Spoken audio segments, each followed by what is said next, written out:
लेखक आनंद गोपाळ मुंढे, आवाज दामिनी कुडतडकर. तो वृद्ध व्यक्ती. वरोरा शहराला चिटकलेले नैसर्गिक प्रसिद्ध असलेल्या जंगलातील एका खूपच समृद्ध व पुरातन हवेलीच्या परिसरात काही विचित्र घटनांनी सगळ्यांचे लक्ष वेधून घेतले होते. ही हवेली शहराच्या बाहेरच्या कडेला जंगलाच्या कोपऱ्यात लपलेली होती. याच्या आसपासच्या जंगलात अनेक गुपिते दडलेली आहेत आणि त्या जंगलाच्या गडद रात्रीत ही भयावह कथा सुरू झाली. हवेलीची अवस्था आतून अगदी लहान लहान वस्तूंच्या चुकलेल्या रीतीने दुरवलेली होती. हल्लीच एक केवळ अर्धपार खचलेला दगडी किल्ला आणि विराणीच शिल्लक उरलेली होती. एका रात्री शेजारच्या गावातील राघव आपल्या मित्रांसोबत त्याच्या साहसाच्या शौकीनतेच्या नादात त्या हवेलीच्या परिसरात पोहोचला. या जंगलात धाडसाच्या जिवंत कहाण्या वावरत असलेल्या लोकांनी त्याला हुकला काढला. पण राघव आणि त्याच्या मित्रांनी जणू या काही वेगळ्या आणि भयानक गोष्टी शोधण्याचे ठरवले होते. राघवच्या मनात हे समजले की हवेलीतील 1-2 व्यक्तींची वासलेली भयानक गंध ही काही अशुद्ध घटकांचे संकेत आहे. हवेलीच्या परिसरात वाट फुटेल तसे फिरत असताना त्यांनी एक किंचाळलेला आवाज ऐकला. एक विचित्र ओरडणे जी पूर्णपणे मनाला भेदक वाटत होती. पळा, पळून जा, तो येणार. हा आवाज अंगावर काटे निर्माण करणारा होता. तोच मित्र जो राघवच्या पुढे त्याच्या साहसासाठी सर्वात जास्त उत्साही होता. त्याने या आवाजाला परत न जाण्याचे ठरवले आणि त्या हवेलीच्या गडद आणि घुसर तुटलेली मजबूत लाकडी त्या बुरशी लागलेल्या धुळेच्या दरवाजात प्रवेश केला.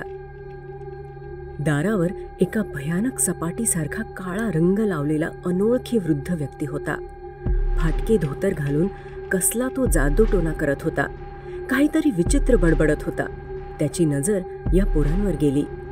लाल भडक रागात तडफडत ते डोळे दिसले जे त्या भयानक वृद्ध व्यक्तीचे होते.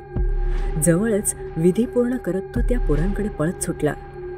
राघवसह सर्व त्या विराण जंगलातून पळत सुटले. विसरलेल्या मित्रांच्या मनात आता एकच गोष्ट होती, त्या अज्ञात व्यक्तीला अटक करणे. पण त्या रात्रीची भयानकता, आंधळ्या अदृश्य आवाजाच्या भीतीने आणि जादूटोण्याच्या साक्षीने तो काहीतरी भयंकर उपद्रव करत होता. वृद्ध व्यक्ती बडबडत होता. एक मृत शरीर तो खेचून आणत होता आणि तयार केलेल्या अग्नीत ढकलून देत होता. अशा भयानक स्थितीत त्यांनी ओळखले की राघवचा एक मित्र विराण हवेलीतच हरवला आहे. ज्यामुळे त्यांनी जंगलाच्या बाहेर एका झाडाखाली घाबरलेल्या पडीत झोपडीत आश्रय घेतला. काय करावे सुचेना. राघव आणि त्याचे मित्र एकमत झाले. पोलिसांना कळवले जाणार होते. त्या भयानक व्यक्तीचा चेहरा आणि आवाज त्यांच्या मनात एक गडद व्रण उडवत होता. त्या रात्री त्यांना आता यथार्थ आश्रय आणि समज असलेल्या हवेलीच्या बाहेर जाताना भयानक वस्तू आणि अपघातांची साक्षात्कार झालेली होती. काहीतरी भयानक होतंय. वृद्ध व्यक्ती कोण आहे? पोलिसाचा जमाव होता. ती हवेली तपासली गेली. काहीही सापडले नाही.